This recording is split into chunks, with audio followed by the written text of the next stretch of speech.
Have you ever wanted to look into retro games but aren't sure where to begin? Do you ever wonder which classic games stand the test of time and which ones don't hold up? These are some questions that have been bothering me for a while now, and I think it's about time to do something about it.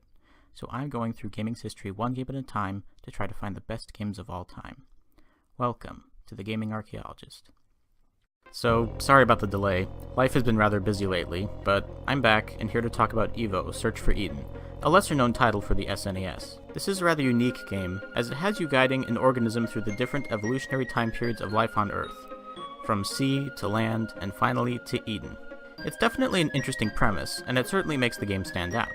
The process of evolving your creature is interesting, as being good at some things might come at the expense of other abilities. The environments are beautifully crafted, and the game overall feels really alive. It kind of reminds me of that part in Fantasia, the bit where we see life evolving bit by bit.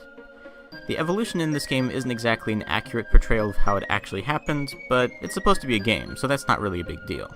Unfortunately, there's not really a lot of choice when it comes to evolving your creature, as the game has its own idea of how it wants you to progress. For instance, at the point when animals start to invade the land, it would have been neat if there had been a branching path, so that you could either choose to stay as a water-dwelling creature, or go ahead and make the evolutionary leap onto dry land, and see where each path takes you.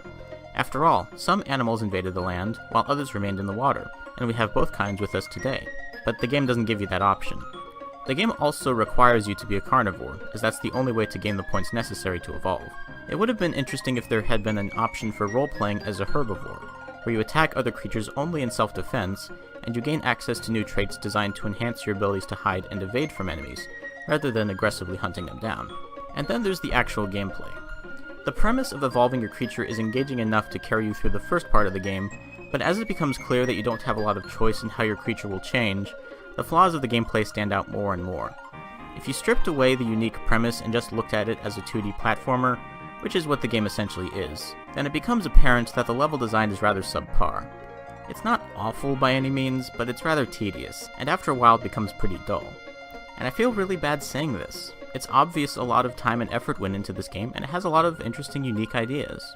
But the levels aren't designed very well, and it's clear that they didn't quite know how to mesh a lot of their ideas together in a way that flowed. Some have compared this game to Spore, and consider it to be a spiritual ancestor. As both games are about evolving an organism through time, the comparison is apt.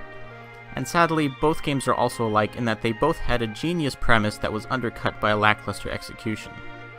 The difference, of course, is that while Spore is a very flawed game, there's still a lot of stuff to do in it, and as a creativity toy, it's quite extensive. EVO really doesn't have that much content to compete, and the fantastic atmosphere ultimately can't distract from mediocre gameplay. So, does it hold up? I'd say kind of.